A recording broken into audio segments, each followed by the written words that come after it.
everybody. Welcome to The Banished Zone, a show about flesh and blood with Bryn. And with Chris. That's I don't know what I'm pointing at. spooky and in purple lighting. Yeah. Like the demonastery. It's not in a basement. It's in a demonastery. It's not in my basement. Yeah. It's somewhere else. A spooky place. We're inside your walls podcasting about flesh and blood for some reason. That's right. Hello, everybody. Today we wanted to talk about something that's on the lips of every flesh and blood Twitter user and content creator. Yeah. Buyouts. So first I wanted to start off this show. Hello, how are you? Hope you're doing well. Yeah. I mean, not so good.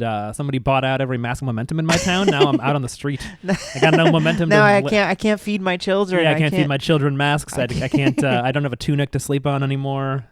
Yeah. So we wanted to do this episode about the financial aspect of the game. The secondary market specifically, which has been all over the place lately. Right. And I wanted to make some caveats and quid pro quos just before we start. Okay. One, I'm not trying to be mean to anybody. Sure. Like, I don't, there are some people who have extremely emotional reactions to this. I think the feeling might be something akin to like someone taking something from you personally. Yeah. They feel betrayed. They feel, I'm guessing, right? Like people act like they. Yeah. I feel like it's similar to like, I don't know, when PlayStation 5s were impossible to pick up. They were like $1,000. It's like maybe comparable to that, but you already had a PS5 and now you want to get games for it and they're $200 or something. Like, there's a definite frustration where you're like, I want to just be able to get the thing that I want. Okay, but that's an interesting point, because what you're saying is that emotion is driven by frustration of not being able to get what they want. Yeah. So I think the implication so. is that like I'm not even trying to say that. Like, I'm not trying to say that everybody who's upset about this doesn't have the cards and are jealous. Yeah, that is true, because a lot of people are sort of upset on behalf of new players, where they're saying stuff like, it's if the cards get too expensive, then it turns new players off from getting into the game because no one wants to pay $300. There's always this, and we talked about this back in the day of, we had a conversation about, it's like randomness, I think. Yeah. There was like a discourse that like a game, RNG or a game being too low randomness like Flesh and Blood can be bad because new players never win and then they feel bad and then they leave and don't keep playing. But there's always this sort of scapegoat character called the new player. Yeah. Who new guy Timmy. He's got $5 and he doesn't know how to play. He doesn't know how to play. He doesn't know what he's doing. He doesn't know what to buy. And he's just gonna look at all the randomness or not randomness, depending on what side of the conversation you were on. Yeah. Or in this case, expensive cards, and be like, well, I guess I'm not going to get into the game. Yeah. And I think we're going to argue later that one of the big reasons prices fluctuate is because people are getting into the game. There is no new player to defend. Yeah. And just generally, that's a bad argument. Like, you're talking about an imaginary person who has some imaginary feelings that I'm supposed to imaginarily care about. Yeah. I don't just care. ask a real new player, or ask like 50 real new players what they think, and yeah, I mean, we we could do data on this, but that's kind of besides the point, because it's not a real argument. So, but I just want to say, even if I don't respect your argument, or I say it's a bad argument, like, that doesn't mean you're stupid. It doesn't. No. If it's something you hold as your priors, your Bayesian priors. Don't know what that means, but I'll nod along. Very obscure Twitter joke. Jonathan Chait said it. Oh, okay. Yeah. I think I should play a little Flesh and Blood. It might mellow him out. Yeah, but I think if something goes against, or I'm saying something against, or we're saying something against what you think, it's not because you're dumb. It's not because we think you're, stupid or bad. Just like, try not to take this personally. Yeah. We're talking about ethics. If you play Flesh and Blood, I think you're pretty smart already, because you're a smart person. Yeah. It's just we're also not econ majors. No. I have read quite a bit of it. Like, unfortunately got pretty into trying to figure out like economic models and political poli-sci stuff. Yeah. For a long time, it was a little hobby of mine. If only you'd known about magic back but then. honestly, this is more about. I'm going to be drawing more from my years of collecting sneakers. Yeah, sneaker which I collection think definitely is much more related than Keynesian versus Hayek. Yeah. So just wanted to say, I'm not trying to. I just wanted to talk about what we're actually talking about materially, and trying to get to the bottom of what this is. Also, I wanted to say, I don't think anybody is going to be persuaded to not complain. Like, the point of this is to more have an interesting conversation about. My cat is going to jump on the keyboard. Don't jump on the keyboard. Don't pause the episode. No, someone bought all my masks and I'm mad. I wanted to play Ninja. I wanted to play Tiger Katsu. Yeah. I don't Careful, kitty. think I'm going to change anybody's mind, really. I don't think we're going to get across to people that, like... I hope what you take from this is perspective on reality of how things work, and what you're going to be able to actually change and affect in this game. And on a very basic point, I want to recommend the Tall Timmy's most recent video, or most recent as of this recording, why you're getting hosed by the Flesh and Blood secondary market. Basically says what I want to say, but we're going to try and go into why we think what we think. Yeah, I mean, I think it's like you can't... There's always going to be some Flesh and Blood player who wants to complain about something. You know, it's like when the meta's balanced, people complain. When the meta's unbalanced, different people complain. Of course. There's all different like perspectives and reasons to want something to be balanced, unbalanced, cheap, expensive. Like, depends who you're asking and on what day. Right. So the first question here is, what is a buyout? Why are we talking about this? And what even is it? And like Timmy says, most people don't seem to be able to agree on this. Yeah. So you were just reading. So when you Google this, if you just Google buyout, as far as I can tell, the standard like dictionary, whatever Investopedia definition is if you Investopedia. Yeah, I don't know. Trustworthy website. Yeah. It's if you buy up a controlling share of a company. So you buy enough shares of stock in a company that you control more than 50% of it, enough that you now run that company. Right. So it's not buying some stock. It's not even buying like 49% of the stock. It's buying enough that that's now your, like, it's basically like forming a monopoly on that control of that company, or like buying enough of it that it's like now you run it.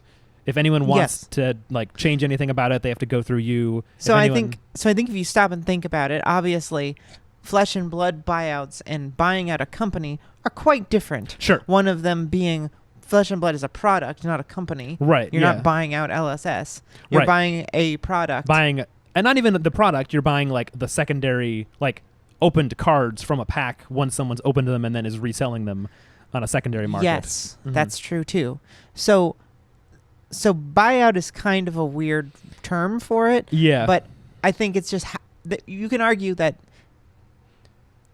it might be more just something that kind of sounds similar. Yeah, I think it's also, it seems to have been a term that's used in Magic the Gathering a lot, which like we're new to like actually following the like finance or super high-end collecting side of Magic. Right. But it, like if you Google it, you find some articles and videos and stuff about like reserve list buyouts. And those are cards where they specifically said, we're not printing any more copies of this card. It's like, if you are looking for like alpha Black Lotuses, to use like, you know, the most coveted example, you know how many of them there are. I believe it's something around like 1,000 were printed. Like you can look up the exact numbers, how many alpha Black Lotuses were printed. There's probably people who know like exactly how many are there out there in the world still.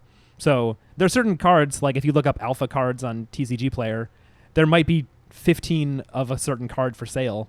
You could buy that out. If you buy every single card, then you own all the ones that were for sale. And now like you've kind of done a buyout. Yeah. I think that what people mean is you've bought so much that you have single-handedly changed the price of the thing You've cornered the market. You've cornered the market. You formed a monopoly on mass momentum or whatever. Right. So there's a couple of problems with that on its face, right? Where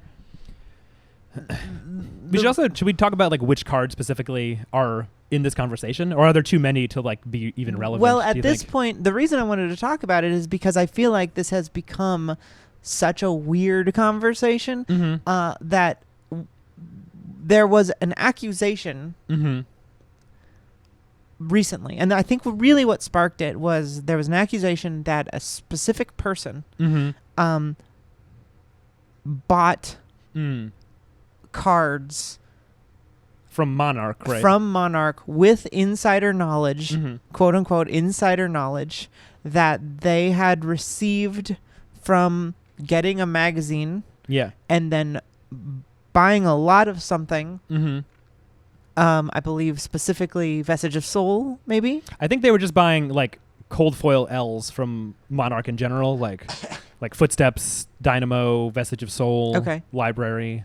Library. Just like buying stuff from Monarch that they were like, I think this is underpriced, and I think when Dusk Till Dawn comes out, the hype will shoot up for these heroes. Right. You know. So the first conversation there was that this is insider trading. Right. Another, I think, really misappropriated term, which doesn't really match here, especially because even if that was true, it is a public trade magazine that I could pay $10 a month and get a copy of as early as that person did, and then make those deals in the same way. Yeah, I think it would count as insider trading if like Brian Gottlieb or someone who works for LSS bought a bunch of these cards. So let's continue on the definition stuff, right? Because we were talking earlier. Another thing people complain about is market manipulation. Sure. And in real life, market manipulation isn't buying a lot of stock. No. Or saying, I think this stock is going to go up. Otherwise, the guy from Mad Money would be a market manipulator. He would be in jail, which he should be. Which he fucking should be. He knows what he did. No, it's like that's legal to have that TV show and say you're legal to say like, well, I think Delta has the best customer service. Sure. I think they are the best airline. And personally, I think I see them making the right decisions. They've got the right market. You know, just from public knowledge, I think Delta stock is going to go up, so I think you should buy it. Yeah. You're allowed to do that. People give like, Warren Buffett is like, I like investing in Coke because people are always happy to drink Coke. If you have happy customers, that is a good product. Just I like wild. Coke. You just completely baseless. You catch a vibe idealist and you're like, vibes. Yeah. Invest in Coke. Everyone likes Coke. Right. Whatever. And I mean, okay, fine. That's fair. Market manipulation and insider trading are different things. Market manipulation is really hard to define outside of insider trading. I think the example I can think of off the top of my head is Elon Musk saying, I'm going to take Tesla private at this number. I think he said at 420 a share. Sure. Because at 420 because he's a nerd. Weed number. Yeah. He's a dipshit. And I'm going to do that. And so that's going to cause... I think he said funding secured too or something in that tweet. What does that mean? Like, I have the funding to take it private and then it wasn't true or something. Right. So he wanted to pump his own stock, which he clearly has shares of. He's doing pump and dump schemes, right? Like, there is stuff that is illegal and there's stuff that is not illegal. And in Flesh and Blood, none of it is illegal. Right. I feel like probably outside of like maybe a reason that this is important to mention is that everyone knows how many stocks there are. Right. Like, that's like a thing that company like says when they like create issue stock is like, here's how much we're selling. Here's how much there is. You're not allowed to buy controlling shares. Really. It's all very complicated, but like the percentages are like included. So like, you couldn't buy out Tesla. Unless you're Elon Musk or whatever. Like, here's actually an interesting question. Would it even be illegal for like James White to go on TCG Player and buy a bunch of cold foil libraries. Like, I don't actually think it would be. It would just like kind of look bad if he was doing it a lot. Like, because he obviously has... It's a private company and it's not publicly traded. Mm-hmm. So as far as I can tell, I'm not sure, but I don't think so. I can't see how it would be anything other than like you would lose goodwill of your customers. Like if Right. he knew that library is cracked with the new Light Illusionist and he buys a bunch and then is selling them. But an analogous thing that we were saying would be if Brian Gottlieb came out and said, like before Dust, Levia is the best hero in Dusk Till Dawn. Yeah, she will rule the meta, and that wasn't true. Right. And he had 100 cold foil hexagores or whatever, and then sold them, and then made money, and then everyone was stuck with hexagores or whatever. Yeah. Or I was imagining like what if Brian like dropped a hint. He was like, yeah, I think we're actually going to ban Titan's Fist and Crown of Seeds and Tunic and Crater Fist, and like we don't want Oldhim to be playable.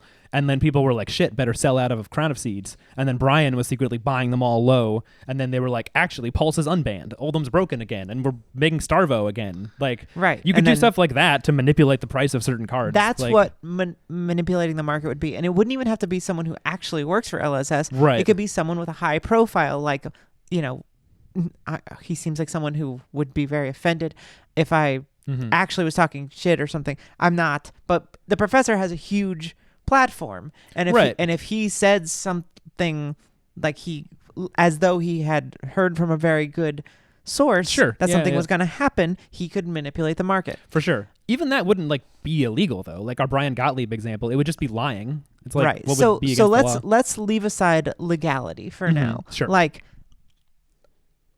I think most people will agree that none of this is illegal, and none of it has anything to do with actual trading.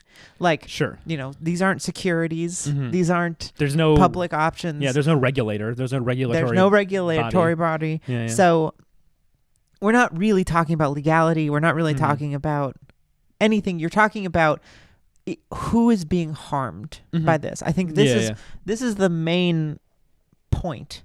Yeah, that's true. I hadn't really thought about it that way. That it's like people are upset because they're like XYZ player person Timmy whatever is like being negatively impacted, or somebody is being negatively impacted. Someone's getting ripped off by this person making money. So also let's go ahead and say what we're really talking about here is not somebody, because there are a couple of marketplaces. There's not just TCG Player, and this one has been.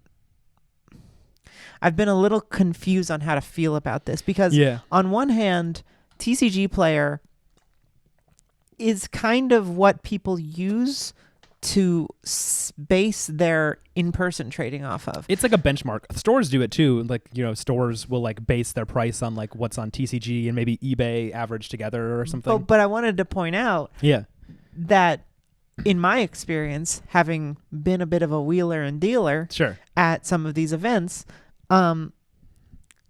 lots of stores kind of change what they say. Lots of vendors will sort of be like, well, we use market price, or I'll do TCG low on this for you. You know what I mean? Like, it's a benchmark, but they know that TCG low doesn't really mean anything. Like, it's not right. You're looking up a blue book price, right? This is sort of like, well, this is how much it's generally been selling for, but they're still going to try to haggle with you, try to get, some places, no, this is all, I'm selling this for $600. It's a, I'm selling this gold foil for $1,000, no more, no less, you know, like. I feel like a lot of people are willing to go down in price at events just because it's like they're there selling directly without having to like ship or wait or get like paid through PayPal or something. So you might get deals at places like this. I mean, like boxes. Like, remember we go to events and it's like a box of Toa Unlimited will be like $50 or something. Yeah. Like, you get good deals because it's like they're getting cash right there. They don't have to ship it anywhere. And they can get basically what they'd get off of TCG Player. Yeah, or like in person, eBay, people or their own personal storefront. So. Yeah. This is what I'm trying to say, is that TCG Player is sort of a benchmark, but if you're doing actual deals in person, especially when we're talking about boxes higher priced cards, like not just regular game pieces. Sure. Talking about cold foils, talking about hearts, you know, collectible cards. TCG Player is not like even in the conversation. That's true. Like when you sold somebody or traded your Marvel Soraya, you like took pictures of it and were like, here's what this one looks like. It wasn't just like on TCG. Like if you buy a Majestic on TCG, they're basically interchangeable as far as I can tell. It's like, it doesn't really matter. If it shows up and it's bent in half, then you complain and like get your money back. But otherwise, it's like, who cares what it looks like? But if you're buying a Marvel cold foil, you want to see if it looks good. Yeah, you want to know what the product actually is. What's the centering and the surface, and can I grade this and stuff? And that's a whole other market. And so we're not really talking about like the kilogram here. You know, this isn't like the thing that is like the price. You can get all of these pieces, no matter what it says on TCG Player, for lower, generally at your local game store, for sure, at Min-Max Games, like at Kayfabe Cards, whoever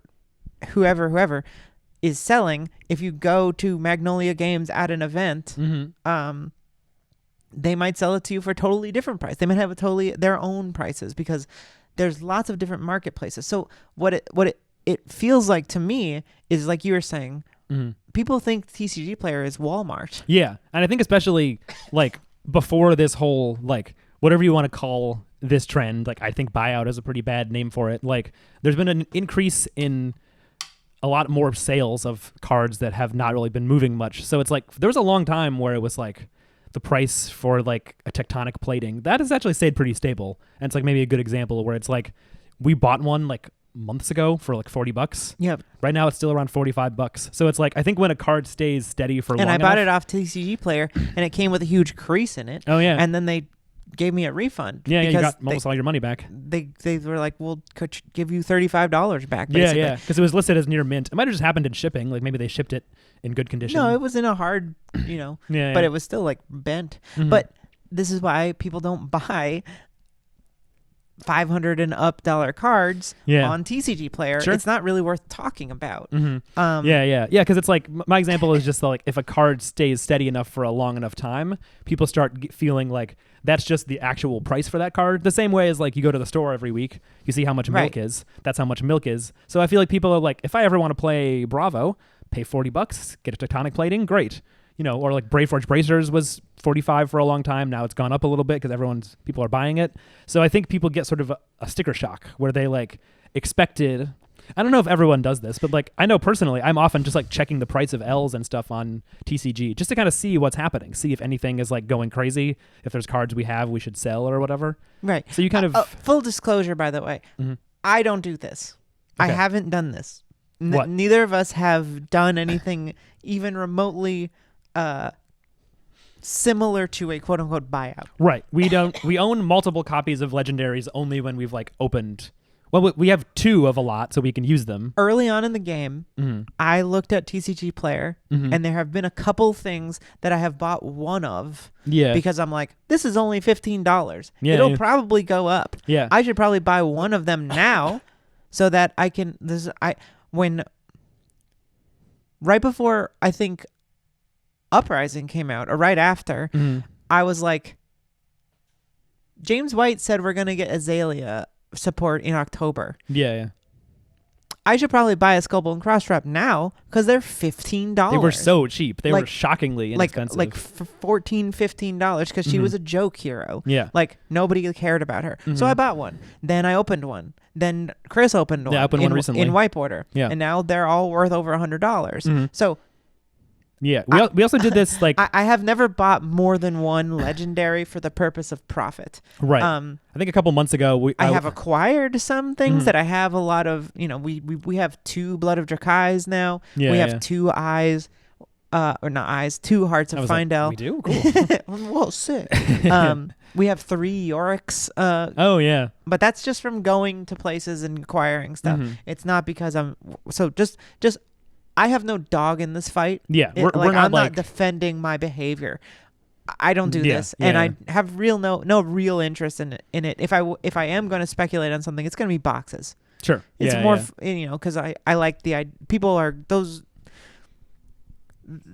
yeah, this is how I do it. Mm-hmm. But I have a very small amount of boxes that are unopened. You need to buy some cases of we don't need to say what I have. I'm just okay. saying Alpha. No, I have. We have 10 cases of 10 alpha. cases of alpha, right and there. sires, you're not going to get them. I'm keeping them under glass. They're never getting destroyed. Yeah. No, but I have stuff for my own personal use, Mm-hmm. and that's what I do just because I'm not rich. Yeah. Yeah, I feel like if I had money to burn, I don't know if I would even spend it in that way. Like, I feel like I would be pretty happy just like having one of everything and having some like cold foils or whatever. Like, I guess it'd be kind of, I don't know. It doesn't seem that cool to me to have like 10 of a card. No, but the reason that people do it is because they are gambling. Right. So one thing I think that is definitely, that's 100% true, and like a way to describe it. Like, this is way they're more gambling than in something called a buyout. Mm-hmm. This is gambling. In the same way as when people like bought AMC stock, where it's like, oh hey, other like people like getting on hype trains. They like stuff where you can like multiply your money by a lot, and also there's like less. There's not much downside. Like, if you already like Flesh and Blood cards, it's like the worst thing that can happen, if you, assuming you have money to burn, is you buy some cards, you have cold foils, they go down in price, you hang on to them and look at them and play with them. Yeah. So what is happening is that a couple of people who have a lot of money buy a card speculatively, a lot of it. Yeah. And they say, I think that this will go up, and then I will be able to sell them for more money than I bought them.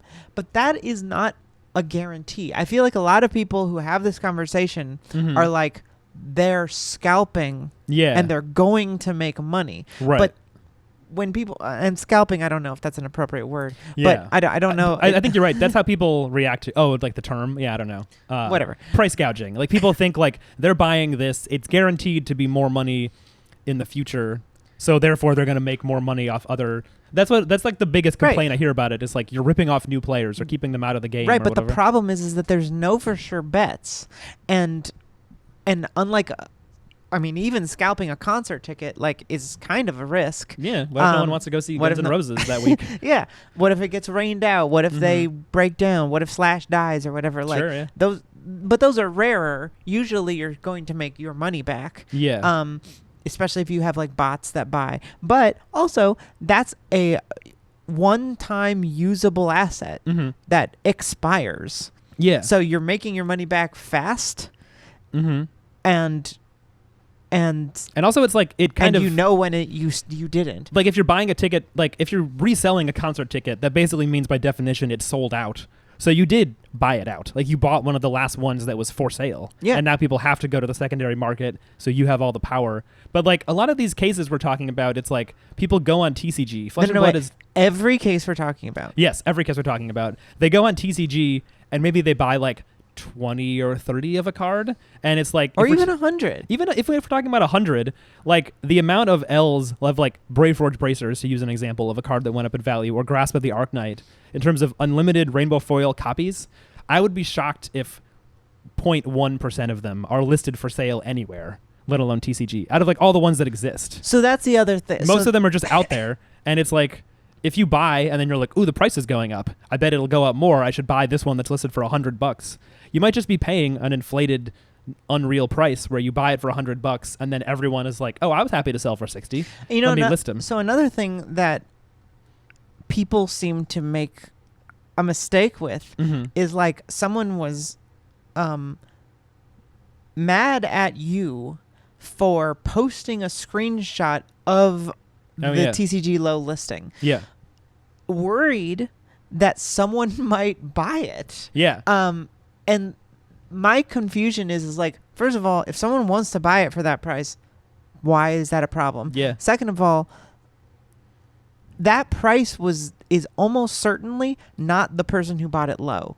Yeah. Like, if you look at every single card on TCG Player that's worth any money, even the ones that aren't worth any money, you've got a lot of low prices, and then it starts going up. Yeah, like there's some like crazy ones. Every where it's like single $300. well, yeah, every single Majestic in the fucking game that's like even remotely playable, you're gonna see $1, $1, $1. You go to that second page, it's gonna be 5, 10, 20. Yeah. Because some people don't want to part with their stuff actually. Yeah. Unless it's for a price that they are willing to pay for it. Yeah. And then when someone buys it, that's the price. Right. That's how prices work. One thing that's really important and something I really couldn't wrap my head around for a long time in my life is that prices are not scientific. No, not at all. There's no alchemical reasoning towards what something is intrinsically worth. Yeah. The price of something is literally what you can get for it. Yeah, and I feel like you're taught, like if you take like in your like elementary school like econ class where they like tell you some made up stuff, they're like, well, the price is they add up how much they spend on raw materials and then pay their workers and then they have their profit and then they sell it for this price. Right. And it's like wrong. Incorrect. Not true at all. That is a lie.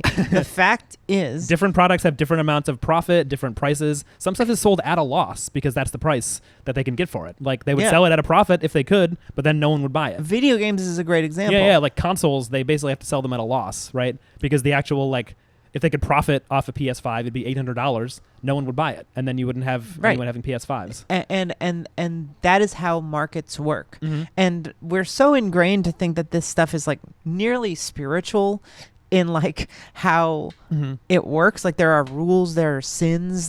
This is not how things are. The fact is that if LSS could sell, if Magic is a good example. Yeah. Magic can sell their product. They are the only person who makes their product. Their historic, well-loved. Yeah. Literally the first TCG started an entire industry. Yeah. They can sell their product for absurd amounts of money and people still buy it, and that's why the prices are so high. They can sell fake Magic cards for $1,000. If they're not even tournament legal. They're not real Magic cards somehow. All players just didn't buy things. And this was Professor Rudy told you this. Yeah, they were like, don't buy this.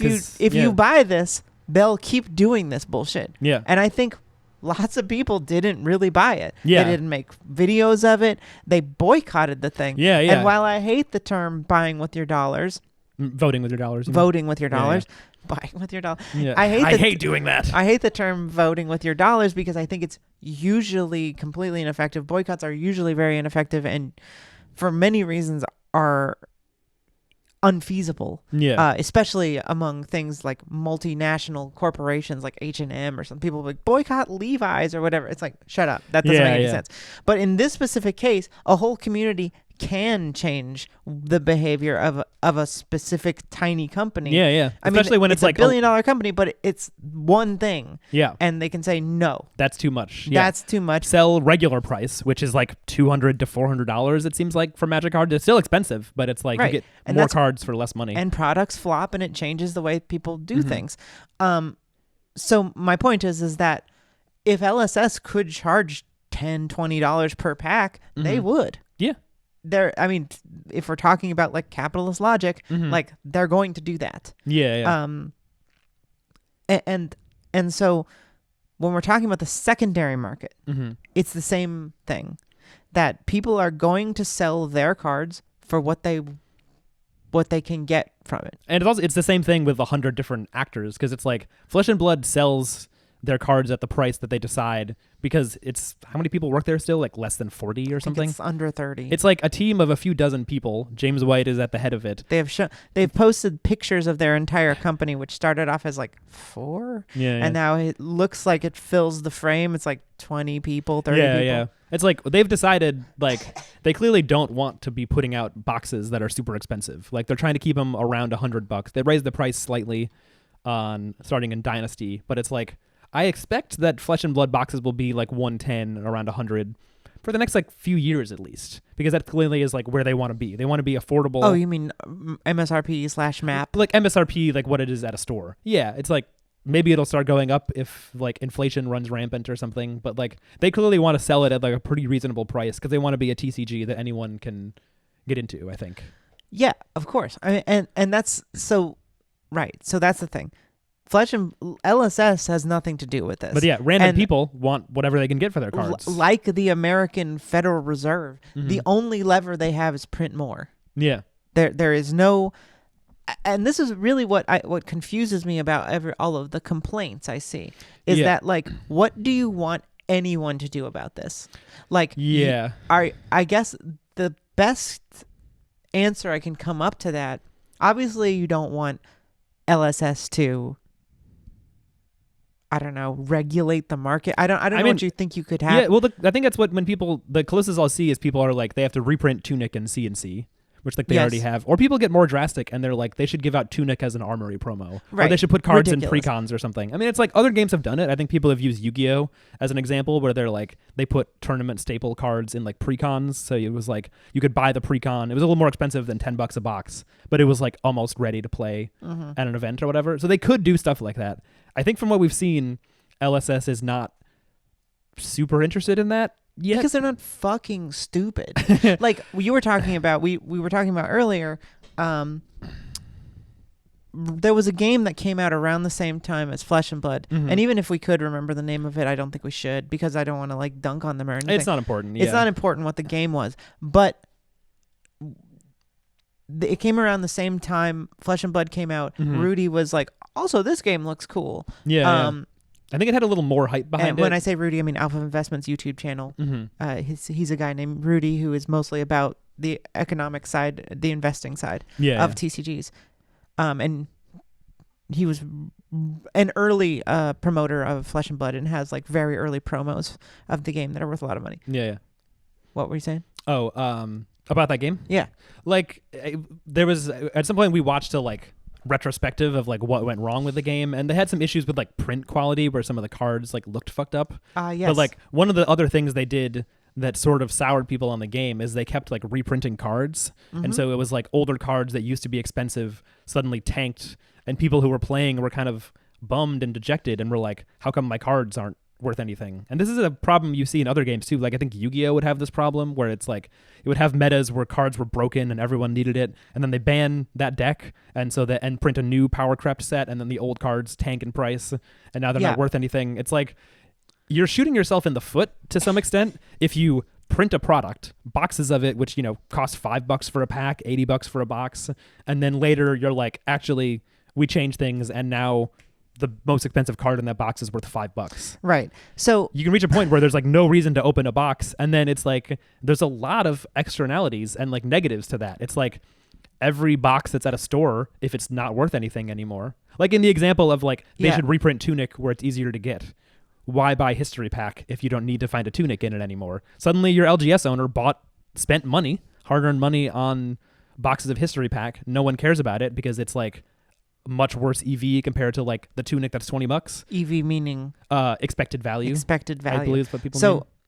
Right, which I think is sort of a weird thing to even talk about in a TCG because opening packs is kind of gambling. So the thing about this whole thing is that, you know, a part of this game is, or any TCG, is that it is a little bit gambling. Yeah. And you can't be making these complaints of a game that needs to have winners of these. What you're basically asking LSS to do when you say reprint or just like put Tunic as an armory prize or whatever, or put it in a precon, make it or worth something. Nothing. Yeah, is you're not allowed to have prizes for opening packs anymore. Yeah. And it's just I didn't win, so I just want to get the prize for free and invalidate everyone else who got one. Right, and you can argue that you don't like the kind of game that this is, where there are cards that are valuable. And you can argue that you don't. It's a bummer when you open a box and you're like, man, like you check TCG and it's like, I got 2 Majestics that are worth $3 each. So I basically like poured $80 down the drain. And if you open a box, you have to be ready for that to happen. Yeah. You have to be ready to be like, I'm paying for bulk. And like the professor says, don't open boxes. Yeah. If you want buy certain cards. Singles. Right. And again, with this fucking, all these quote unquote buyouts, which most of them are not happening. Right. There's no evidence that single people or even single companies or stores are buying multiples of singles any more than they were before or not. Right. I think it's just like a combination of factors. It's like people are buying them, and then also other people are like getting on a hype train. Like we're seeing it in the same way as like a lot of people bought boxes of Monarch at prices they really should not have. Monarch First Edition, like. Did I ever tell you I was at an armory once at Silk Road, and some guy, I think he was there playing Digimon or some other game. He was like, "Oh yeah, you guys play Flesh and Blood. What the hell happened with Monarch? I bought a bunch of boxes. Like I think he just like bought in the middle of the hype train at the high probably, and was just peak. like stuck with it. And I was like, oh yeah, I don't know, that was before my time. Like just random people who didn't play the game were like, price going up, I should buy them. Yeah. Like I think we're seeing some of that as well, just like random people being like, I don't want to miss out, and also just. These are pieces for playing the game, and more people are playing it. Like, I think this is what's so silly about the argument, like, these higher prices are hurting new players, and it's like, the call's coming from inside the house. It's new players buying these cards. Like, if you already play and have a tunic, we have 2 tunics. There's no reason I'll ever buy another tunic, because we have one. We have one each. If a new player joins, they need one. They're like, ah, shit, I want to play Icelander. Let me sell some Magic cards and get in, which is what a lot of people are doing, I think. Like, who used to play Magic, it's like they have more expensive cards than fucking Tunic. Like, look, I think that we kind of are going a little all over the place. Yeah, sorry. I think that there are instrumental or definitionally and provably a couple of cases where stores or collectors bought more than they needed. For sure. And before we move on from that and talk about what's really happening, I wanted to just really specifically say, is that even bad? Because or what does bad mean? Like, is it immoral? I don't know if I even think it is. Because it's not really a need. This is it's a card game. Right. Okay, so I wanted to bring this up. In sneakers. Yeah. A lot of people don't know how sneakers work, and I assume a lot of people. I know Zach Bunn likes sneakers. I saw him wearing fucking breads at. I think maybe Vegas Premiere. Yeah. And I was like, Jordans. Damn. And it's cool to meet someone who knows about the fucking Marvel Sarayas you're wearing on your feet or whatever. Like that's cool. But you can also just, everyone thinks they're just sneakers. Right. Yeah. Someone who's not in the know is like, oh, shoes. Oh, cardboard. Whatever. Yeah. So these are not quality based items. Like these are, it's very similar. The only thing about them is that they're rare. Right. Rare and then coveted for some reason. Like desired. They look cool. Yeah, they're cool. For exactly the same reason. They are either, I think they're even more valuable in Flesh and Blood because they're actually like usable and powerful. You can Michael Hamilton won a tournament with a tunic and whatever. Like Revel and Runeblood is a card that has stayed for at like $20. Oh yeah. Even when almost all of their heroes are, almost all of the heroes that even like run it are banned or almost living legend. Yeah. The card is still so powerful that people are buying it and trading it for, or $20 or whatever. Yeah. So why would you want to sell it for less? It's valuable. Clearly, it's good. Right, and you need 3 of them or whatever. So and people know Runeblade's going to come back. This card is going to be crazy in all of them. Right, because we know how this game works. It's a fucking 0 for 7. It's nuts. So 7. Isn't it for 5? Not if you have a Mordred. Oh, Mordred. Yeah, true. And you can creepers it in. It's nuts. But anyway, the point is that there's more value in, I think, Flesh and Blood because you can at least use them. In it's shoes, it's entirely just these are hot, these are cool, and they instantly lose value as soon as you wear them. Yeah.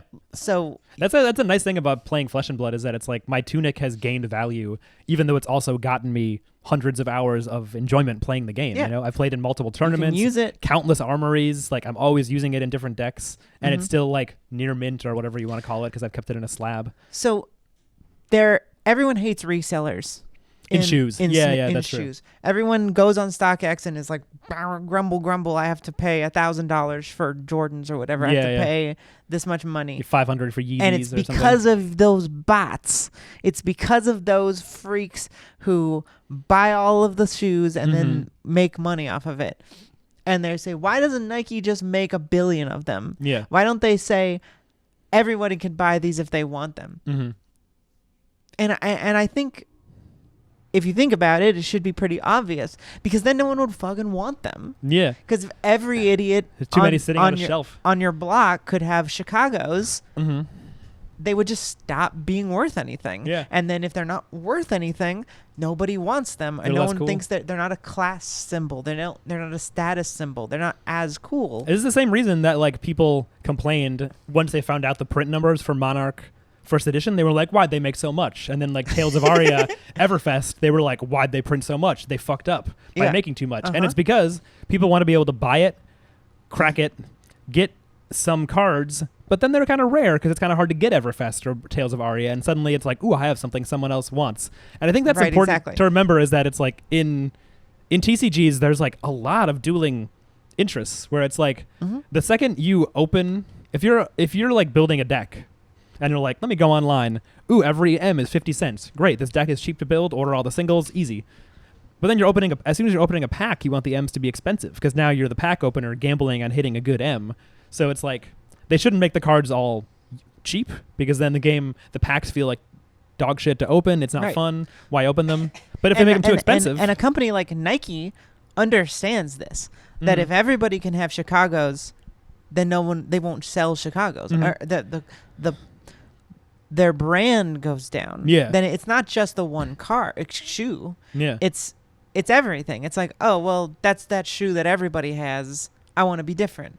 Because that's part of it. Yeah. People want to look cool. People want to look unique. People want to feel like they have something people don't, because that's how this fucking culture works. So Nike's not going to print as many as people want, because that's the whole thing. And every Nike drop or Adidas or whatever, it is opening a pack. Yeah. You know, and if you get that got 'em symbol on your fucking phone, you feel like you're a millionaire. You feel like you won the lottery, because you kind of did. Yeah, if you want to sell them. If you get an off-white drop and it says got 'em, you have something that no one else has. You can go pick them up, and it feels good. And they're selling you that feeling as well as shoes. Yeah. And they're not going to minimize that feeling by making everybody say got 'em, because then it was like, well, I either buy the shoes or I don't.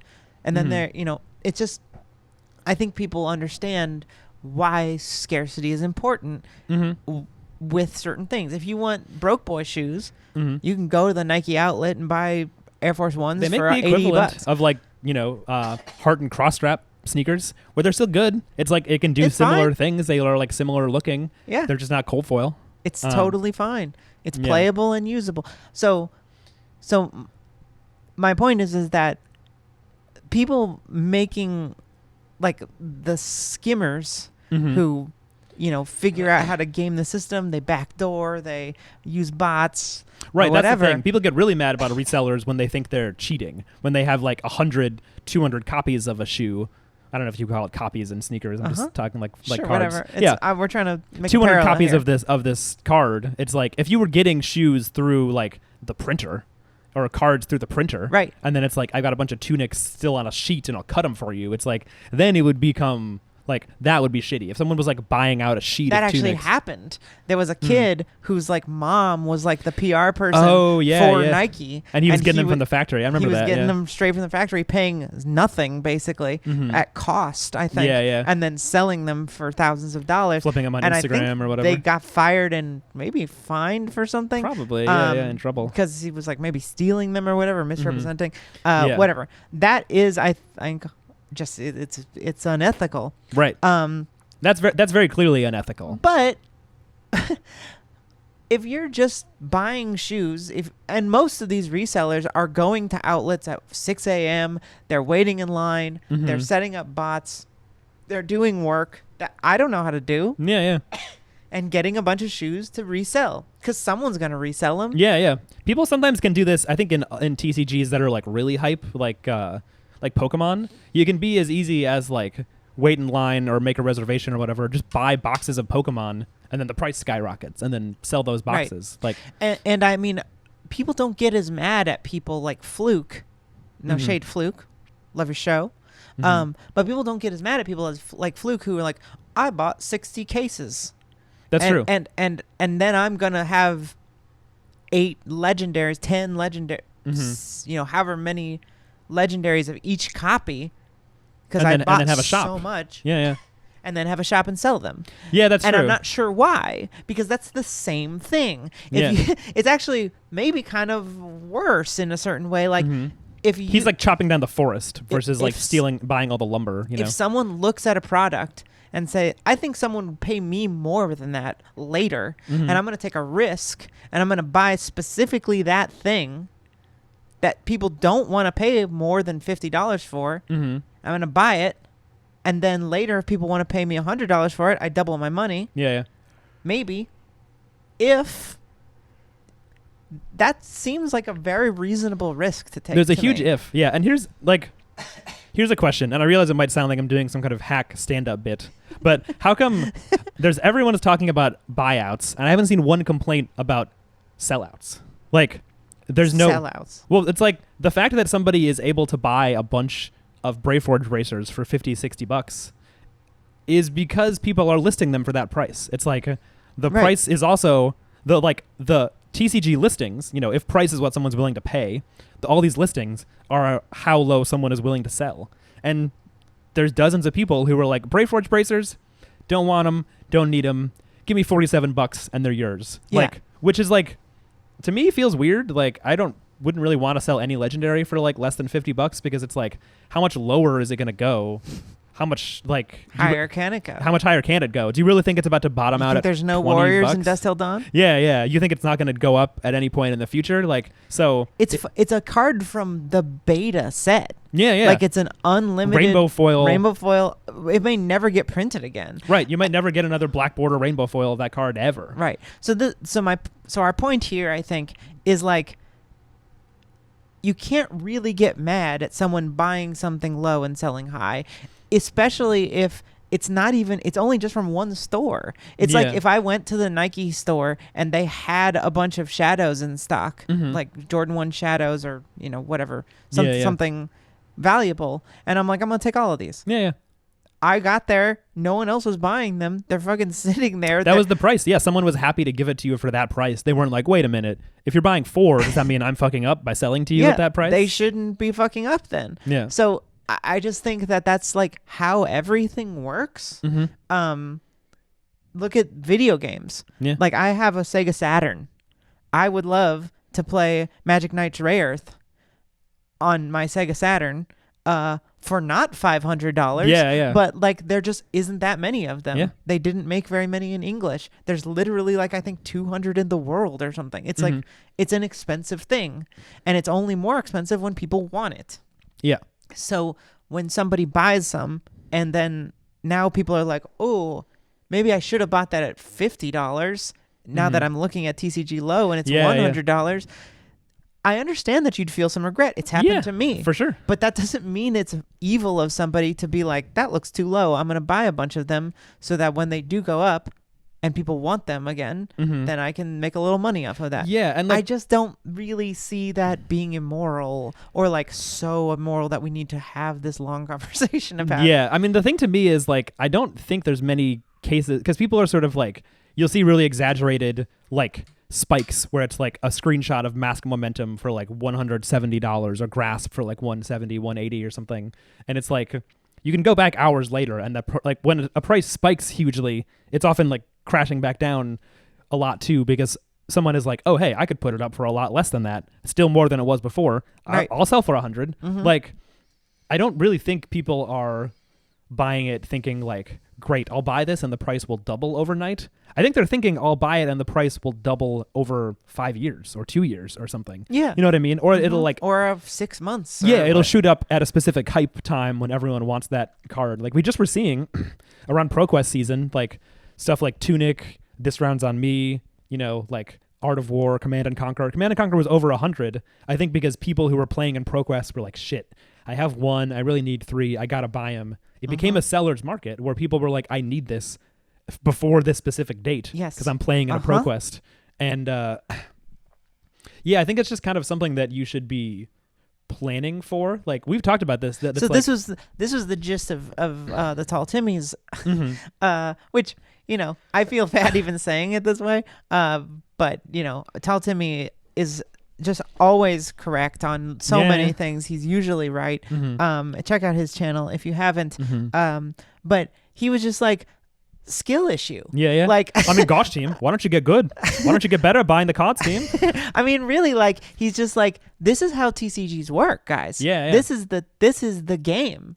You buy low and you sell high. That is literally how to make this game affordable. You open something really good and you parlay it. You're like, you open something good, you wait until it's as high as you can, or you buy something low and you sell high. That's just like how markets work. And so I think it's a lot of people who just aren't used to having to do that, or maybe not having been into this kind of stuff for a while, or they're just like always complaining about this. It's hard for me to imagine having been into Magic or Yu-Gi-Oh or Pokemon for years and being like, I'm so scandalized by the concept of people buying low and selling high. I've seen people say that they think it should just be a game where you trade. They're like, it should not be. I think some people feel like it taints the game. I don't know what should means in this case. This is my main point, is that the cat's out of the bag. People know how to look up how much something's sold for. Like, they know how to sell stuff on the secondary market. Yeah, it's not the 90s anymore. You can't just trade rare for rare. I played Magic a long time ago, and we didn't use the internet as much, but we would just like grab a magazine, and it would have like a price for every single card from like that month or whatever. So it's like you could check and be like, what is like the general price for this? Also, stores sold singles, so it's like I'd be like, oh, that card from the new set is $50. Wow, I guess it's really good. Right. Like there were prices, there were market prices and expected prices. Yeah. So I don't understand where this is coming from in this. I think it's okay. And then the other thing is, so I think we've made it clear that my point is that this is sort of the name of the game. That you can't really complain that people are going to be buying low and selling high in a secondary market. That's the secondary market. The thing is that if you want to play the game normal, you could just open a box. MinMax Games actually just posted 2 boxes of Monarch and 1 box of History Pack and 1 box of Welcome to Wraith Unlimited, and called it anti-buyout sale, where it's like you can buy a bundle of 4 boxes and be like, hey, maybe you'll get the cards that you apparently want so much. This because is the that's thing. how the only real way to get them. Then, like, if your argument is that like buying and selling is unethical, then just open the packs and gamble until you get them. That's how it goes. But it's like, even with inflated prices, this is the thing, is like I think part of the thing that's happened is that like Flesh and Blood is a game with a lot of people who follow advice like the professors and are like, I'll just buy singles. And then especially with a set, I think you can observe this with a set like Everfest, where you can't draft it, and I think a lot of packs get opened for drafting and sealed and stuff, and people open when the set comes out and are excited, or maybe if they're a fiend they open packs. But often people are like, I'm done opening Everfest now, I'll just buy the singles. And then they're like, swing big, $20. $20. And I just want to play Rhinar and Blitz. I don't want to spend $40. But the reason is just that it's good. People aren't opening them enough, and so it's like they dry up, and then there's a lot more swing bigs locked up in packs that people should be cracking. And it's like, if this keeps happening, then it means that people buy packs. And this is like why I think I feel like I've seen people be like, this looks bad for LSS, or like wonder what LSS is going to do about this or something. I don't know if exactly like that. Maybe that kind of attitude. I've seen it too. Like, and this is great for them. It's fantastic. They're away laughing. Like I remember like when the price of Heart was like creeping up. We played an Armory. There was like a month ago or so. Everyone got Welcome to Wraith as the prize pack because they were all like, "Where's that Heart? Where's that Heart?" Heart? It's like, if you're a store owner, there might have been a long time when people are like, who cares about Welcome to Wraith? It's like a lot of the cards in it are really cheap. You know, the super rares, even the Majestics, like are $1. So it's like not much incentive to try to open the packs. Maybe a Crippling Crush or Crippling Crush is like 99 cents for some reason. Like Steel Blade Supremacy. Yeah, that's a few bucks. Yeah, you could hit stuff that's like a few bucks, but there's no CNC. There's no like. There's Easter egg, I guess. You could hit like a $30 and the L's card. were so hard to hit, so they're I really feel like hard, and they're not even worth that much. So it's like all it takes is like a little bit of hype, and suddenly everyone is like, "Give me that pack." Yeah, give me history. Because you pack. can imagine yourself opening a heart or whatever. Yeah, and you it's saw like, me do it on camera or whatever. Yeah, and like I think it's definitely not close. I don't think we're reaching a point where like suddenly the EV on a box becomes like guaranteed, because by the time that happens, like if every it shouldn't.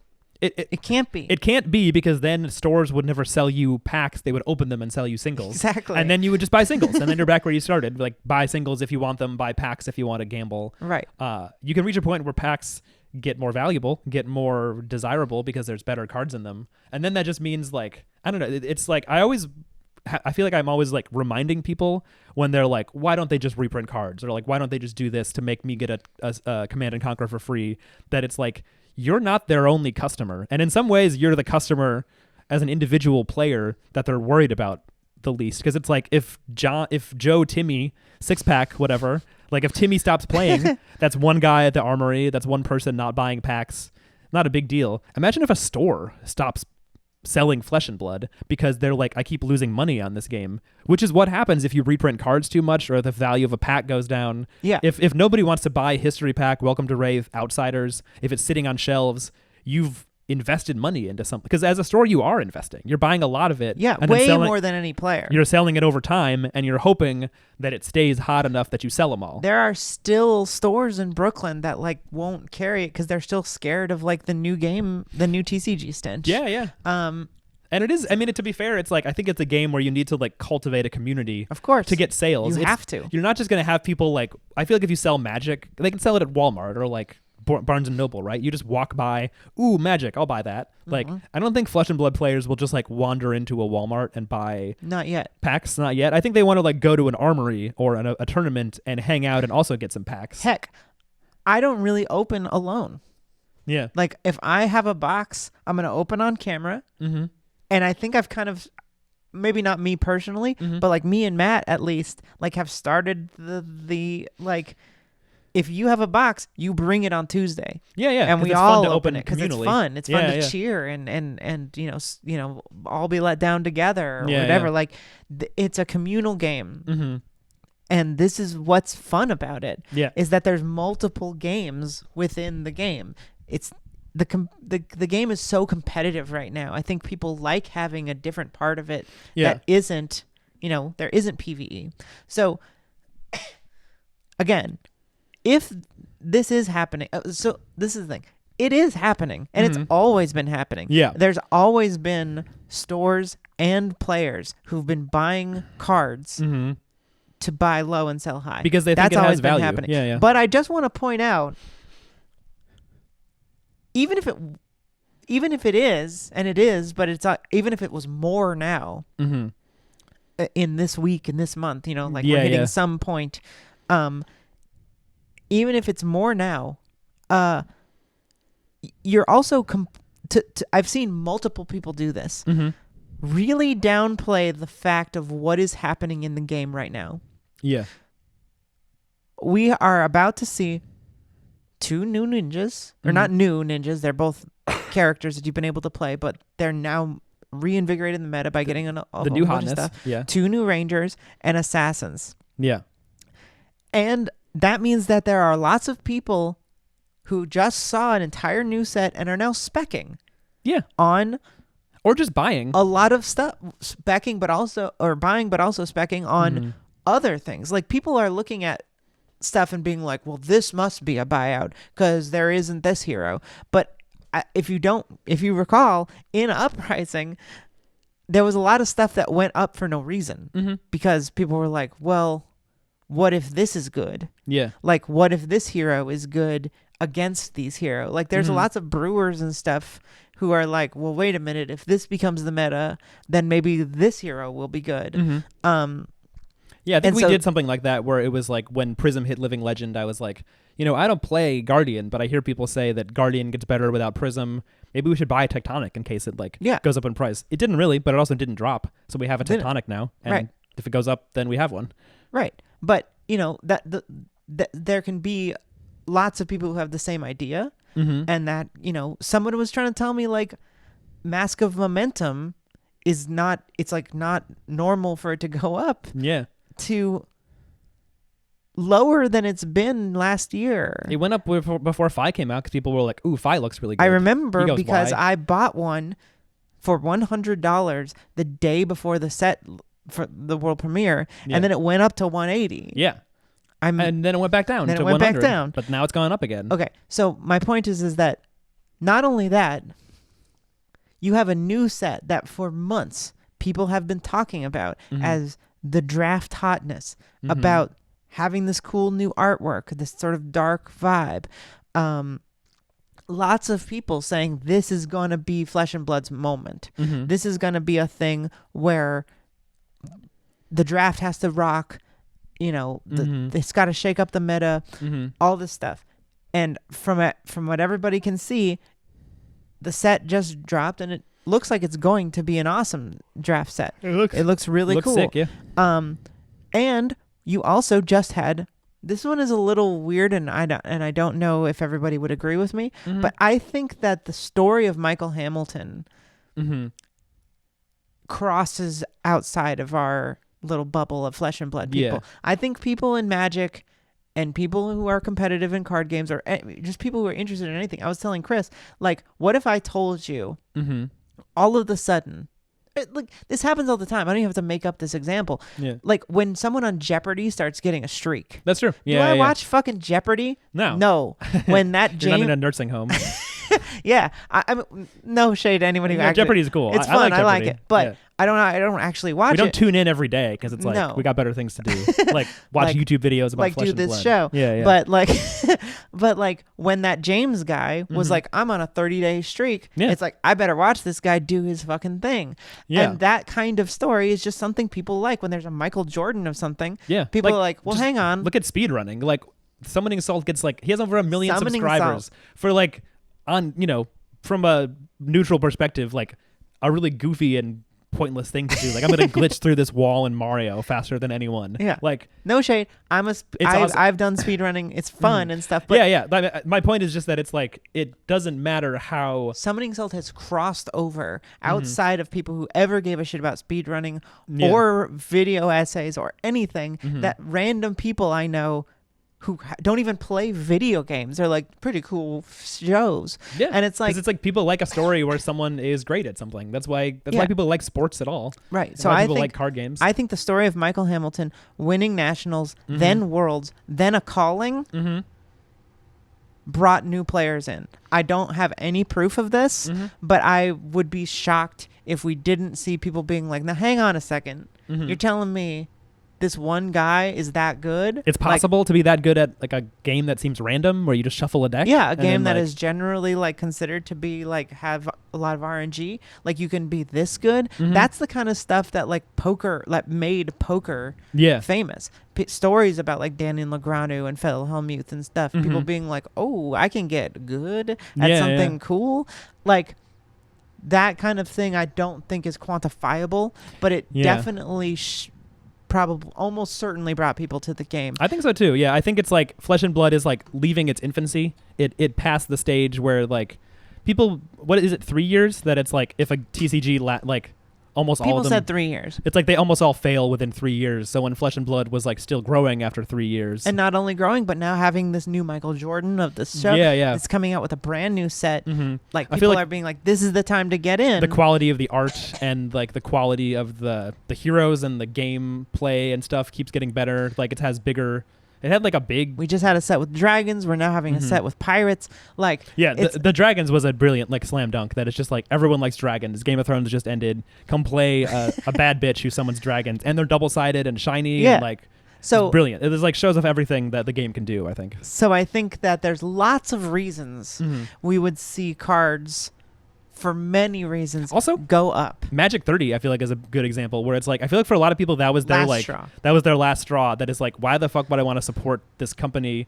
Like, and I see a lot of people like Yuki Lee Bender was just tweeting about this. She was like, she went 1-4 at some kind of like Magic like Nationals I don't even know, like RC event. I don't know what the hell things stand for in Magic, but she was saying like Magic's fun, but like it's so I wish I could enjoy it more, but you just sometimes don't draw lands, and then you lose because of that. And I mean, I've said this many times, but as someone who didn't grow up playing Magic, and then playing Magic for the first time, like I've played it 2 times. Yeah. It's shocking that people play that game. Yeah. Like it's so frustrating because it happens all the time. It's just how the game goes. Yeah, I think it's like there is no like, oh, you can get better.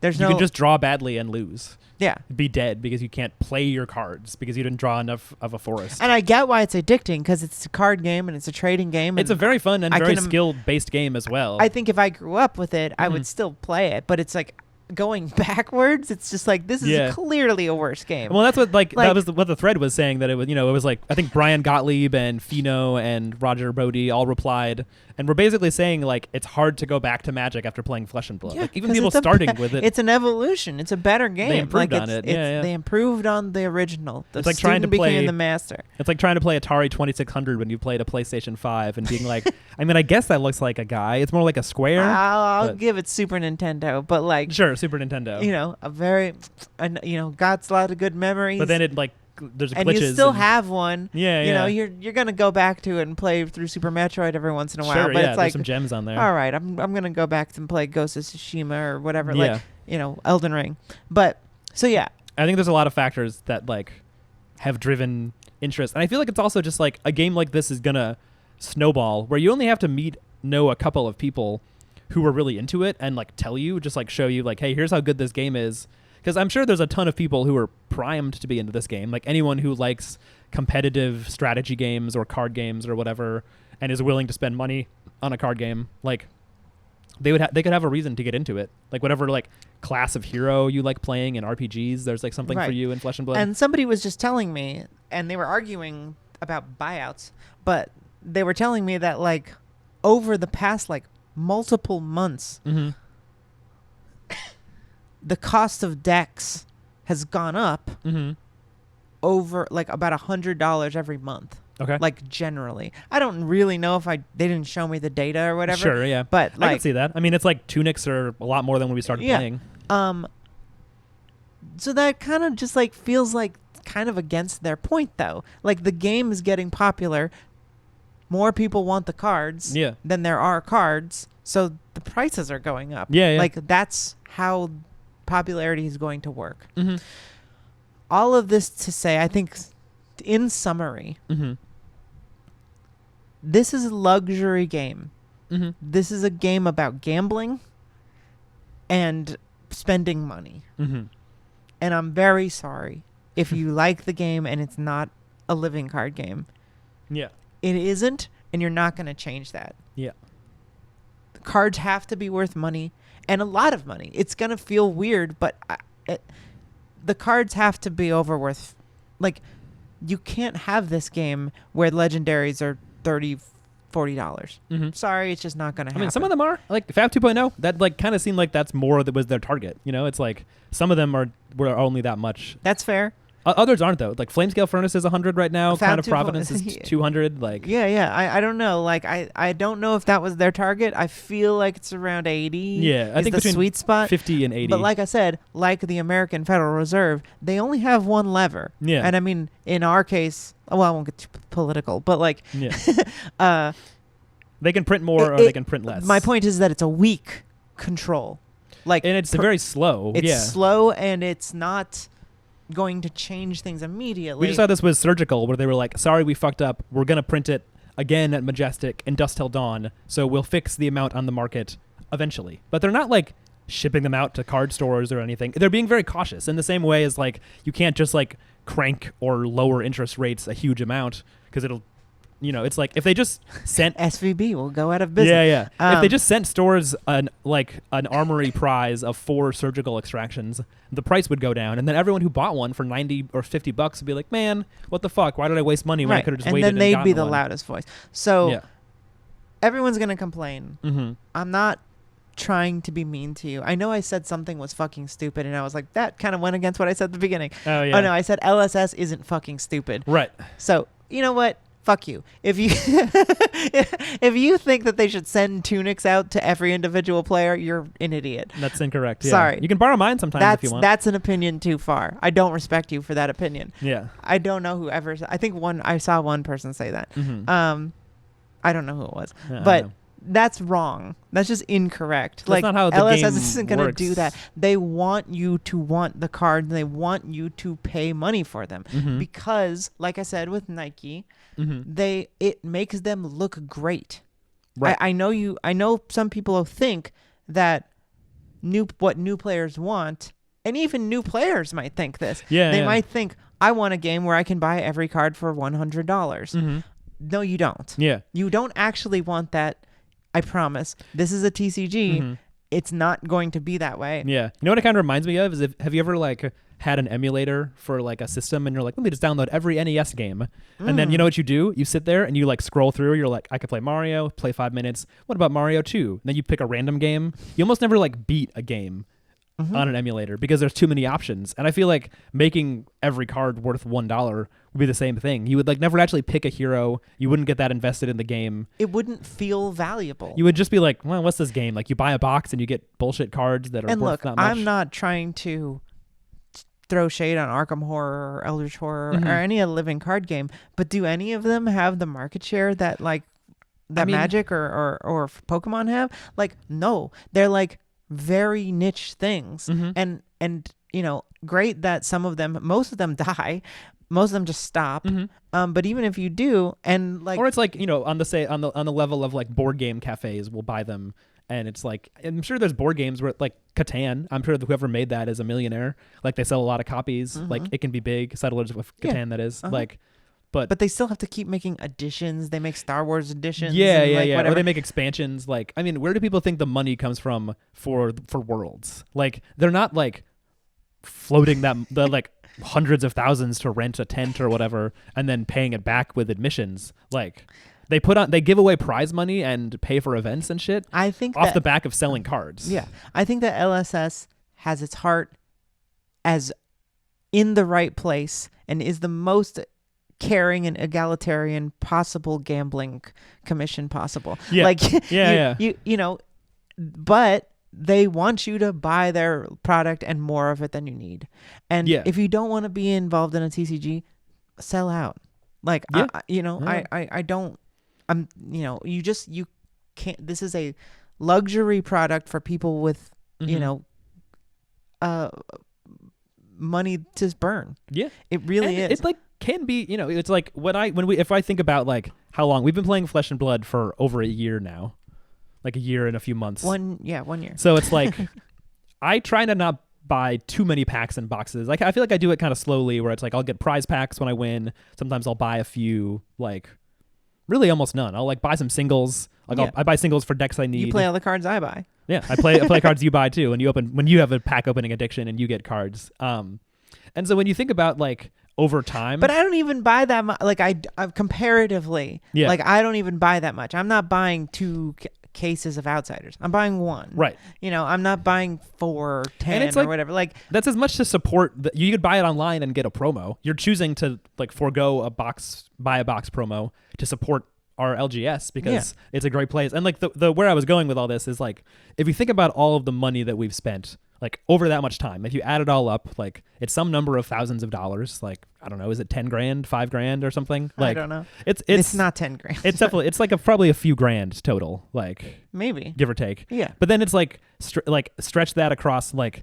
how many, you know, we go to an armory. That's like hours of time of having fun, and then hours more we spend hanging out with our friends, jamming more games. I'll tell you what. Yeah. I spent way more money drinking. In my 20s and had way less fun. That's probably true too. Yeah. You know, like there's a lot of things you can spend money. You go to a football game. I went to a friend's birthday party like a couple of months ago, like right before New Year's. Yeah. And I spent like $50-$60 on drinks. And it weren't cold foil drinks. And I had a great time. You know, I love my friend, but like, you know, I just like I had flashbacks to how many times I'd signed that receipt that was like $120 Yeah. for like hanging out and then like flirting with a couple guys and then going home like drunk and throwing up. Like sucks. That sucks. And I would much rather spend a couple $1,000s on this game and meet great friends, you know, have an interesting and lively community, have fun arguments about this hobby that like, and have a fun time playing a fun game. Yeah. Like, so it's like, it's a luxury product in terms of like, if you want to buy every cold foil or you want to set collect, sure, it's really expensive. But if you want to just like, if you want to have a functional deck and then be able to, and I think this is like what LSS really is trying to create. It's like I don't actually think James White cares about making a profit beyond like being able to support himself and his employees having a good wage. It's like he is trying to create a new community where there wasn't one, where one had like been allowed to die out because it was more profitable to play games online. Right. And it's like, it's really not that expensive if you consider that it's like this basically pays for LGSs to stay open and host events and for big tournaments to put on events and for Battle Hardens to be hosted and all this stuff. I mean, I don't think Fab is supporting any stores right now. Like, yeah. No, I don't mean like directly, but I just mean like the gambling TCG model. If it was a living card game and we didn't need new cards from outsiders, like stores wouldn't make as much money off of it. It's less incentive to do an armory. And so, because it is a TCG, the secondary market works like this. Yeah. That is it. The websites exist. The knowledge exists. There's nothing you can do, even if you want to argue with me on the morality. And I will accept that I don't do it, and I don't think I would do it as much, or even I would feel a crisis of consciousness. I'll have to say, like I don't actually know how I feel about like the morality, because definitely a gray area. I can imagine. If you somehow single-handedly, like you were talking about the Magic, there was a Magic article that was like, we tried to buy something out, and it like didn't really matter. Yeah. So it's like, it was just I think it was an example of like Narwhal or something that like it got bought out. It was like people were sort of doing buyouts of the reserve list where they were just like, what if every card, even the most dog shit card no one cares about, could be worth more if we buy it all? And it's like they bought a bunch. And then the price kind of dropped back down because there wasn't actually a huge like number of people out there who were like, I need Narwhal. So it was fine. It didn't really like. I think that's the thing about these is that like an actual buyout would be trying to just like assemble every copy of every card in a set. You know what I mean? Just like corner the market on Arcane, full stop. But I think people are doing pretty targeted purchases of cards that they're like, that's rare, that's cool, that's coveted, that's underpriced. You know, like. A rainbow foil legendary from a set that's out of print. No guarantee it's ever printed again. And the fact that when it goes up, people are like, oh no, means that it was underpriced. And they were right, because people are still going to buy it from them. Yeah. So this is my main point, is that you can't do anything about it. And other than buy them first. Even if you argue that it's immoral, I don't think you can do anything about it. Except play the game. Yeah. I think that's the goal that you should have if you're looking at these things and being like, damn, I wish I had that for cheaper, is just wait. Like, don't freak out. Wait until it goes down. I'm sorry if you want to play Lexi. That seems like it's been tough lately because New Horizon is what, $300 or something? I think it's been dropping down. I think it's like $200 now. Even in Rainbow Foil? Yeah, I think. I can check what it is right this second. Well, there's going to be History Pack 2 eventually. That's true. Like, well, it's out now in like foreign languages. I know, so but people could get those. People who don't know specific vendors personally who can import that stuff, because you can't go to like what is a normal person who doesn't know. I mean, I guess you can just DM Michael Fang. Sure. Like, yeah. $246 right now if I wanted to buy a New Horizon. Right. And lightly played. So how lightly? These things can go up above a price that you might balk at, and you might say, "Oh no, I couldn't possibly buy a New Horizon for $300." Don't do it. Yeah, I'm not definitely saying, don't. I'm not saying buy it. I'm saying the market is the market. It's going to go down when Outsiders comes out, because everyone's feeling FOMO, right? Like everyone's feeling like, oh no, when Riptide comes out and needs New Horizon, I'm not going to have it, and I really want to play Riptide. But you don't know that he needs it. You might not. You might not. Lots of people are when the set comes out, lots of these are going to tank. Yeah, we weren't around for this, but didn't this happen with Lexi, where they were like, "Ooh, a new Ranger's coming out. We don't know what she does, but Skullbone Crosswrap going to be pretty good." Exactly. So that was going up, and then they were like, "Oh, they printed a new one that works with her completely different hero ability. She doesn't want Skullbone at all," and then it went back down. Like, I'm pretty sure this happened with Phi, where the Mask of Momentum was good, but then people were like, Mask of the Pounding Link's better. Yeah. And like kind of slowly went back down. It reached an equilibrium where it was like there wasn't so much. I feel like part of it is just people are like, oh no, they're going to be gone. Like people have this feeling that it's like, the last like loaf of bread on the shelf, and they're like, I got to fight someone for that. And it's like, there's more bread. They're baking more. There's more packs. There's more masks out there. You can get it. Right. That's the other thing, is that the scarcity of these things, you can't buy them all.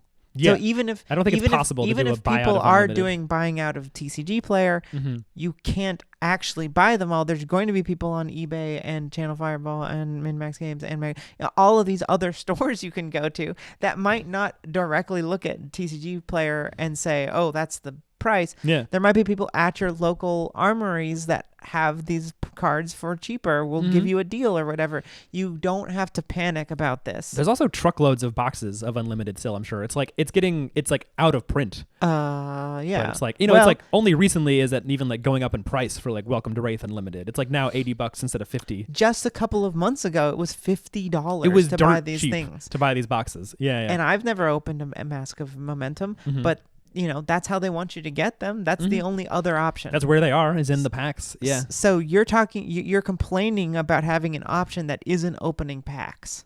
Yeah.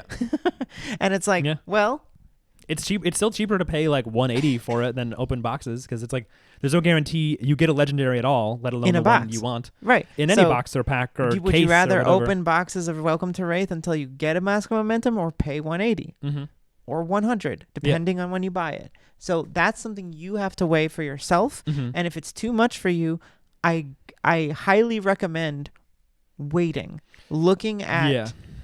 I know it feels like you want it right now, and it sucks, because I've been in this position. Yeah. I really wanted Grasp. I was playing Viscera at a Calling. Oh yeah. And it was an expensive card, and I bit the bullet actually and bought it the day before the Calling. Oh, like right, you bought it from a vendor, right? I did. I bought a rainbow foil from, and I was like, that's a little more reasonable. Then History Pack had just come out. Literally moments before the Calling started, I opened 5 packs of History Pack at the Calling.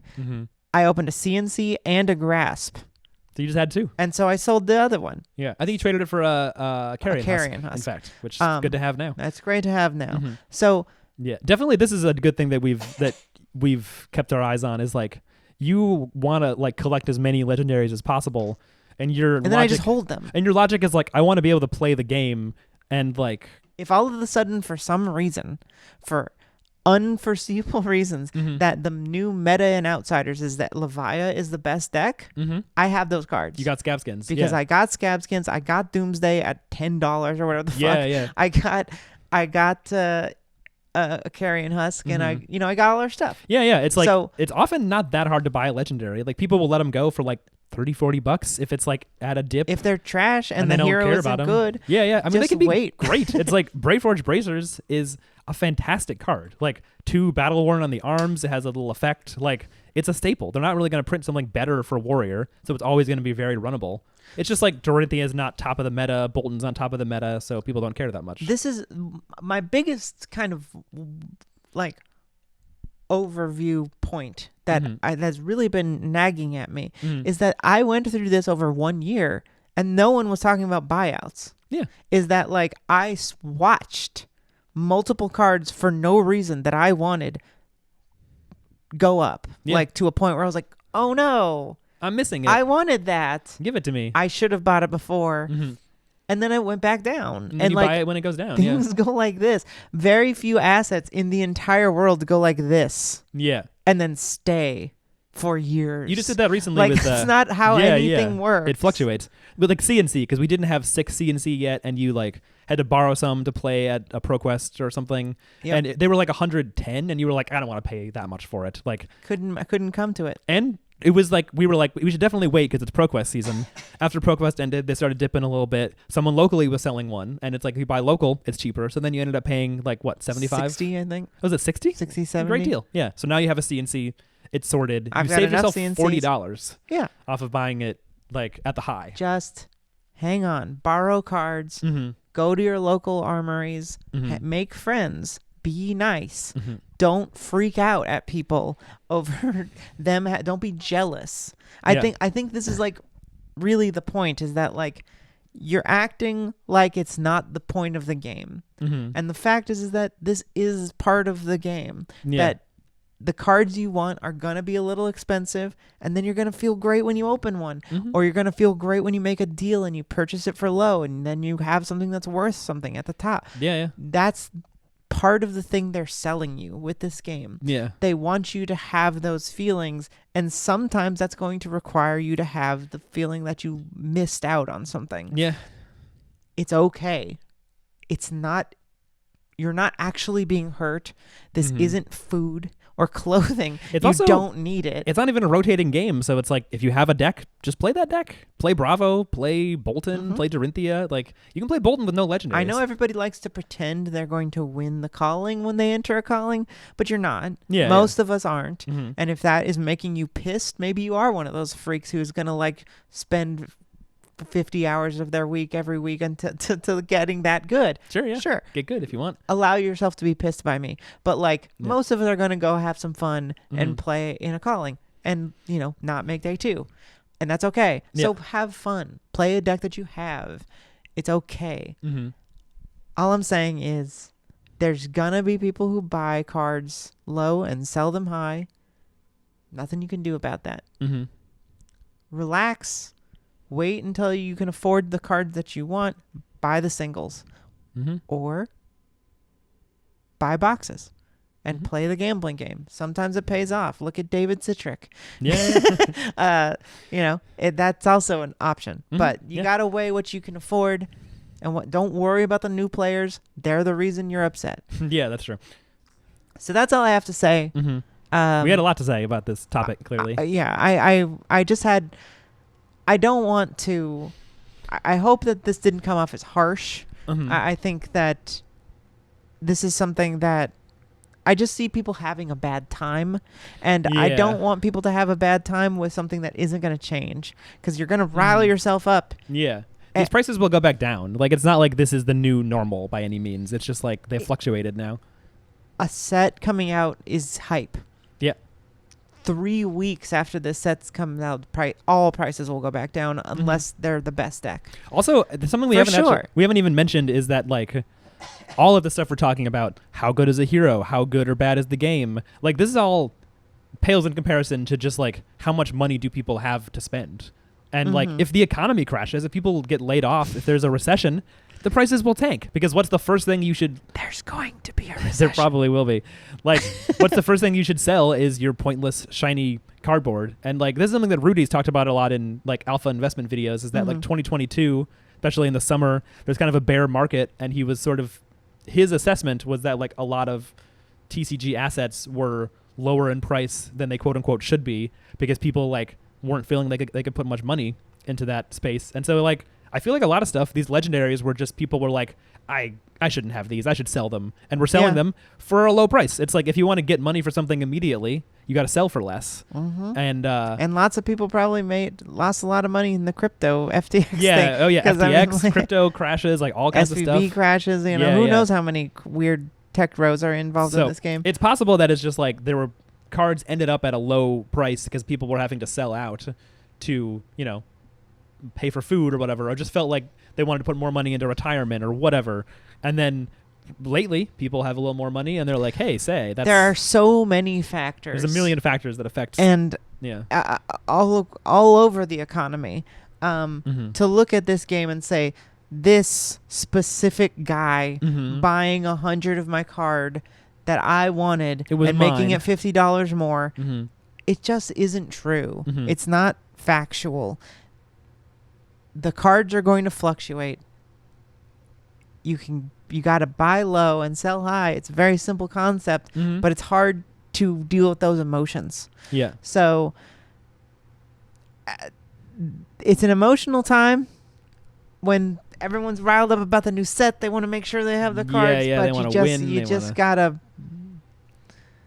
You can't get mad at people for not empathizing with the cards you don't have. Yeah. Sorry. They're not your cards if they're just on TCG Player, and that price was never going to like stay that price. And it's like you can't even act like you are surprised. It's like, you think card prices just stay the same forever? What would be the point of trading for different card? Like, what would be the point of the game? Mm-hmm. What would be the point of making it a TCG? So, love each other. Have fun. Watch the Tall Timmy's video if you want a little more tough love than this. Yeah. Or we could just say skill issue. Yeah. Gosh, team. I mean, get good. That's all there is to it. Yeah. So don't worry about the buyouts. Worry about yourself. Mm-hmm. Worry about your decks. Practice on Talishar. Yeah. Kill the buyout in your mind. Kill the buyout in your mind. If you want to read more about economics, there's a little book called Capital that I highly recommend. Description. Buy it in the description off my Amazon link. But no, I'm kidding. Yeah. Anyway, that's all we have to say. Yeah. Thanks so much for watching The Banished Zone. It's been a good time. I really appreciate all of the kind words people have had for us. We're a new show. We don't usually talk about economics or politics this much. I'm very curious to hear people's reactions. Like, if you disagree, it's like, if you really disagree with me, like, come on the show. I was thinking that I had so much to say I couldn't like wait, but I did want to have someone who maybe had like a bit of an alternating take. So I'd be happy to do a short little talk with somebody who that'd be cool. Yeah, really is not persuaded by anything we said here and is like, no, they have to die or whatever. Like, I want to know what you want. In the middle, like, there's definitely like, if somebody actually drives prices up, and then it can be bad. It can mean someone doesn't get to try a hero that they wanted to try. Like, I'm definitely open to arguments about like issues with prices fluctuating. I am staunchly of the opinion that prices fluctuating up only looks better for LSS. For LSS, this is all fantastic. On the whole, this is not bad for the game. It's amazing. It's like, it's fine for the game. It's probably better for the game than cards being low. Absolutely. Yeah. This is like, it means box prices stay stable. I don't think you can make that argument. I don't think it's bad for new players. I don't think it's bad for the health of the game. I just don't think that's true. I think monetarily it's wrong. So, but if you have an argument, please be in the comments. Be in the comments. DM me on Twitter. I have open DMs against my better judgment. I'm at Banished Zone on Twitter. Chris is at Blue Plunder Run. Please subscribe, like the show. We will be back next week with all that's fit to print about the pre-release, which we're going to next week. Oh yeah, that's this Friday, right? We're going to a pre-release. Oh baby, it is. Hell yeah! I'm gonna open go to one on that dang Fable that got spoiled. Here, if you want a non-hot take, I wish that Fable didn't get spoiled. Oh yeah. I would have liked to just open it myself and find out. I would have loved to just opened it. Yeah. Which I'm going to do. Not if I open it first. Not if you open it first. Rush to open my packs faster. But yeah, so thanks so much for watching this very long episode. We're not going to make a habit of that because it takes a long time to upload to YouTube. It's a long time. Yeah, we're not the Living Legends podcast. We can't go 2 hours every week. Yeah, there's only two of us. We have to go half as long. If we had Az and Bill with us, we probably could go for 2 hours. Az and Bill come on the show. Kel too. Oh, brilliant! Brilliant. Az is Az here? What? All right, love you everybody. Be kind to each other. Keep it clean. Yeah. You know how clean I am. Remember your tunic triggers. Don't forget. And until next time, you are banished. You're banished.